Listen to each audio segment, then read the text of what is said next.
Vivez un moment d'émotion devant votre programme avec XXL Maison, mobilier design et décoration. Elle a exploré les arcanes de la finance internationale, combattu le blanchiment d'argent et le financement du terrorisme et accompagné des dirigeants vers une gouvernance éthique. Marie-Christine Dupuis-Danon incarne une quête constante de sens et de justice. Dans cet épisode de Destin de femme, découvrez le parcours d'une femme qui a choisi de mettre sa rigueur et son humanité au service d'un monde plus transparent et plus responsable. Marie-Christine Dupuis-Danon, bonjour. Bonjour. Merci à vous d'avoir accepté notre invitation. Dans Destin de femme, est-ce que vous pouvez nous parler de vos débuts professionnels après HEC qui vous a finalement orienté vers la finance publique? Alors, ça a même commencé à HEC parce que tout commence pendant mon stage de dernière année où je vais partir en Afrique avec un contrat de la Banque mondiale pour m'occuper des problématiques de dette, des États qui sont endettés, qui n'arrivent pas à rembourser, et où là, je vais prendre conscience que c'est une matière absolument passionnante parce qu'elle éclaire les rapports Nord-Sud, elle éclaire la manière dont les pays se sont concertés pour mettre en place une gouvernance et l'imposer à un certain nombre de pays qui sont à des stades de développement différents. Et je vais comprendre la dimension géopolitique de l'argent.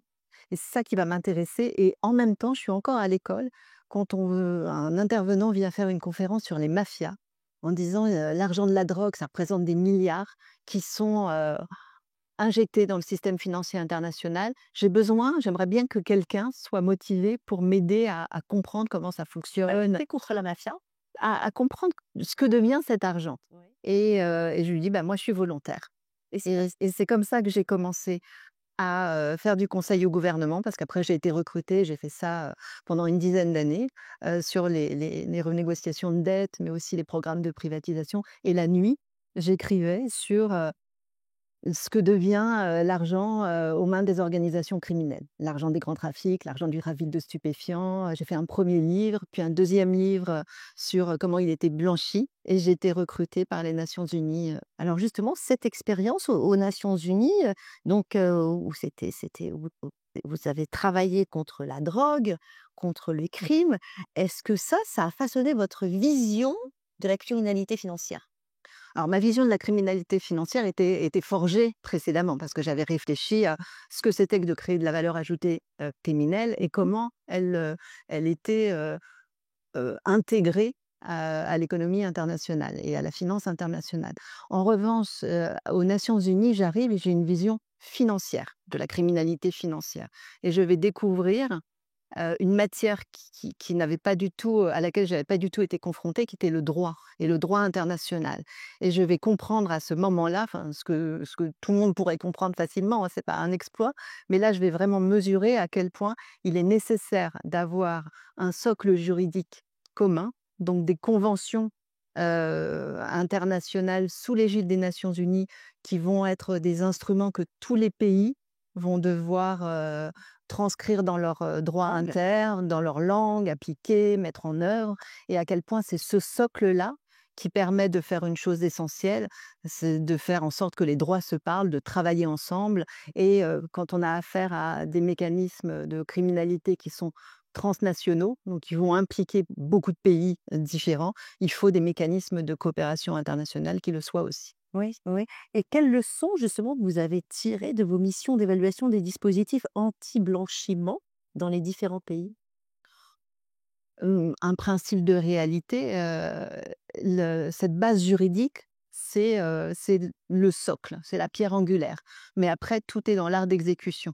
Et il peut y avoir un écart assez grand entre l l'affichage et la réalité. Et je vais être en capacité de circuler et de mesurer ça à des places différentes. Quand on est aux Nations Unies, en fait, on aide les États à se mettre d'accord sur le dénominateur commun. Donc on va les aider à rédiger les conventions multilatérales qu'ils vont devoir appliquer. Après, quand on évalue les dispositifs, bah là, on va être un peu le professeur qui va aller voir et qui va regarder le détail des copies. Donc, qu'est-ce qu'ils font bien, qu'est-ce qu'ils font pas bien, est-ce qu'il y a des choses à améliorer et faire des recommandations. C'est une posture différente. Et quand on est praticien de la finance, ce qui est ce qui a été aussi mon cas, on sait ce qu'il est possible de faire ou pas, mais ce qu'il est possible de faire en respectant partiellement, mais ou en jouant sur des petites marges un peu fines qui permettent d'être extrêmement créatif, et de construire une ingénierie, financière, qui soit, globalement légale, mais pas forcément, optimale en termes d'éthique Oui. ou Mais de qu'est-ce bien. qui vous a finalement, motivé à créer votre cabinet pour conseiller les dirigeants? Une envie à un certain moment de passer de la recommandation à la transformation. C'est ça. Et le constat qu'en fait, on peut avoir tous les dispositifs en place. Ce qui va faire la différence, c'est le facteur humain. C'est les femmes, c'est les hommes qui sont confrontés à aux difficultés, parce que ce sont des difficultés de diriger un État, de diriger un gouvernement, de diriger une entreprise, et qui vont devoir faire des choix. Et des choix forcément, sous contrainte, parce que, il y a une concurrence internationale, parce qu'il y a une pression, parce que, il y a une urgence, voilà, qui vont faire ces choix, et l'envie de leur proposer un dialogue, vraiment un dialogue, fécond sur: «Voilà votre vision stratégique, qu'est-ce que vous allez en faire?» Oui. Et comment vous conciliez justement cette expertise technique de finances criminelles avec l'accompagnement des dirigeants et puis des leaders finalement? Bah, ça va dans 2 sens. À la fois, je pense que dans la lecture des mécanismes de finances criminelles, j'apporte, une connaissance du volet humain, du volet comportemental et cognitif. J'ai aussi beaucoup travaillé sur ces questions et écrit sur ces questions pour enrichir l'analyse du risque, en ramenant à la fois de la finance, de l'expertise financière pure et de la connaissance de ce que l'homme en fait. Et puis de l'autre côté, avec les dirigeants que je peux accompagner, il y a une question de crédibilité, et le fait d'avoir travaillé, d'avoir écrit, d'avoir parcouru la planète, d'abord ça me donne un référentiel géographique et fonctionnel assez vaste, assez large, et puis une crédibilité, et en fait, cette affaire de de discernement, et d'accompagner le discernement de quelqu'un qui porte des responsabilités, la charge de responsabilité qui est très lourde, ça parle quand on a, comme ça soi-même, été, dans des, dans des types d'expériences, et aussi des moments où on a dirigé soi-même, ça parle aux dirigeants. Justement, les défis, les principaux défis éthiques auxquels sont confrontés les dirigeants aujourd'hui, c'est quoi? On est dans une époque où, il y a tout très vite, avec, une exigence de décider, d'être en transparence, d'être en réaction, d'être dans l'immédiat, et les dirigeants sont submergés d'injonctions et d'informations. Le travail consiste à les extraire de ce tourbillon pour reprendre de la capacité, d'analyse et justement de discernement et de réflexion, et pouvoir, disposer d'un espace totalement confidentiel où on va pouvoir, échanger, tester des idées, se se voir réfléchir. Je crois que ça c'est un vrai luxe Ouais. pour Mais les dirigeants. comment justement la finance peut être au service du bien commun plutôt que, un vecteur d'inégalité? La la vie est ce qu'elle est. Elle n'est pas parfaite. Donc oui, il y a une finance vecteur d'inégalité. Il y a aussi des acteurs du monde de la finance qui ont décidé, de s'orienter vers, une mobilisation de leur argent sur des choses à impact positif. Mmh. Mais Ces dimensions humaines, en fait, vous en tenez compte dans vos décisions stratégiques? c'est essentiel. C'est vraiment, je crois que pour la plupart des gens, et des dirigeants, l'intention initiale est très positive, très forte, de contribuer à quelque chose qui fasse rayonner, du positif. Après, c'est toutes ces contraintes, c'est toute cette accumulation qui fait que parfois ça peut se perdre au fil de l'action. Mmh. Mais, mais oui, initialement, il y a cette envie de Mais vous construire. constatez que les dirigeants, justement, ils ont conscience de l'importance et de l'éthique de cette responsabilité? La plupart d'entre eux, oui. Oui? Oui, la plupart d'entre eux, oui. Ce sont des gens extrêmement conscients de leur, de la responsabilité qui est la leur, qui sont, dans une volonté de faire et de bien faire et là je parle de vraiment tous les types de dirigeants, après, le monde les plonge dans un environnement complexe et de cette complexité peut découler quelque chose qui les fasse dériver du projet initial. Oui, oui. Mais, Mais ils partent d'un bon sentiment au départ et ils n'excluent pas la dimension humaine. Alors, vous avez coécrit Les Guetteurs et Les Protecteurs avec Alain Bauer. Qu'est-ce qui vous a poussé à donner la parole aux acteurs du renseignement et de la sécurité? ce sont des gens de l'ombre dont on connaît peu l'action et il y a pas une immense culture de ces questions, de ces sujets en France.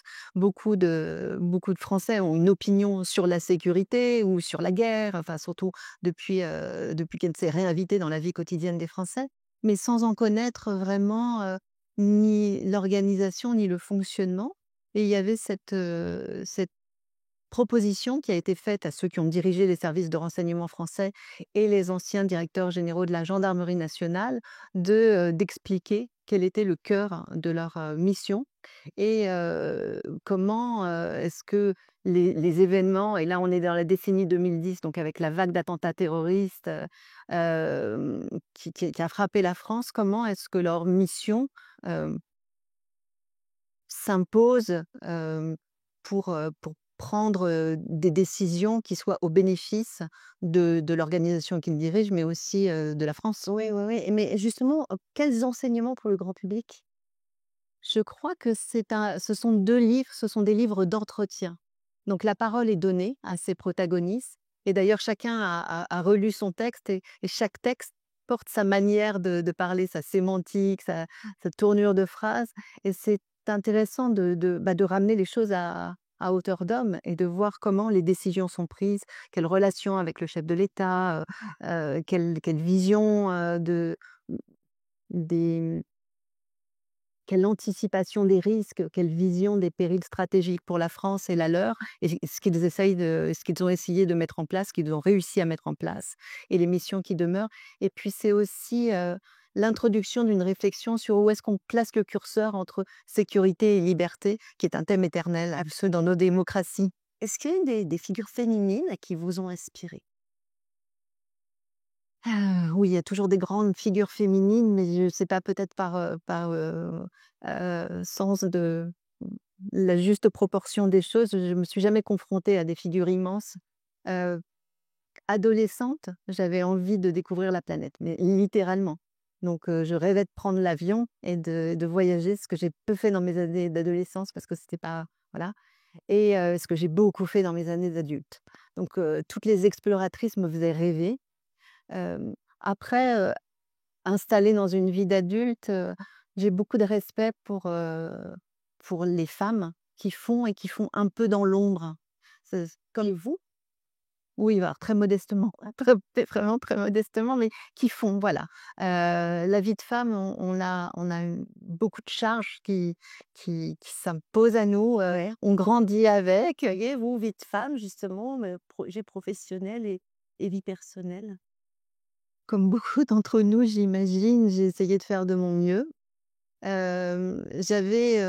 Parce que je suis vraiment profondément comme ça, j'ai toujours eu l'hyper, heu, perception du temps qui passe et donc l'envie de vivre, les choses très intensément et c'est une chose que je me suis autorisée. Donc j'ai fait varier l'intensité de mes missions professionnelles, en fonction de l'âge de mes enfants et j'étais très présente quand ils étaient petits et renoncer à des missions, au bout du monde, ça ne me pesait pas, ça me paraissait, pour moi complètement naturel et puis ils ont grandi et là, les choses se sont repositionnées, rééquilibrées différemment. Bon, c'est quand même pas tous les jours qu'on parle à quelqu'un qui lutte contre la criminalité financière. Ça, c'est vrai qu'on avait tendance à imaginer un homme qui le fait. On a une femme devant nous. Il y a beaucoup de femmes dans ce secteur. Justement, vous donneriez à une jeune femme qui veut suivre votre chemin? Ah bah, je dirais bienvenue. Vous allez vous amuser, passer une vie passionnante parce que c'est quelque chose qui est en évolution permanente. On a sans cesse de nouvelles problématiques. Il y a les cryptos, il y a l'ingéniosité des organisations criminelles, des mafias, le financement du terrorisme.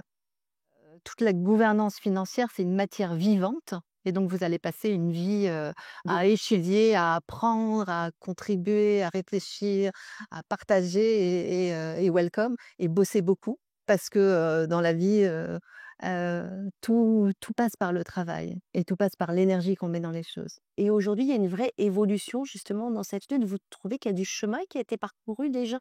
Oui, il y a un chemin énorme, mais c'est constamment un balancier. On construit, on déconstruit. Donc, on est dans une phase où la gouvernance mondiale, hein, est très très challengée, par, un retour, des États-puissances, qui considèrent que la construction commune, heu, mmh, doit peser beaucoup moins que les volontés, personnelles et individuelles des pays. Bon, bah, c'est comme ça, mais justement, c'est une source aussi, de remotivation pour continuer à expliquer et à trouver, quels vont être les dénominateurs communs du futur. Ouais, vos projets, Marie-Christine, avant de finir? Moi, j'en ai toujours, 25 000 000, mais non, je suis sur un nouveau livre sur justement, sur, l'argent, comme arme de pouvoir et arme de guerre. Bah, très intéressant. Merci beaucoup, Marie-Christine Dupuy-Danon. Vous nous avez rappelé que la quête de sens et d'engagement éthique eh ben, peuvent guider finalement une carrière riche et impactante. Par votre parcours, vous incarnez la possibilité de conjuguer expertise technique et humanité, rigueur et bienveillance. Une femme inspirante, que j'ai reçue aujourd'hui, qui éclaire les zones d'ombre pour construire un avenir plus juste, on l'espère tous en tout cas. Merci à vous d'être venu aujourd'hui. Merci. À très vite. Au revoir. C'était votre programme avec XXL Maison, mobilier design et décoration.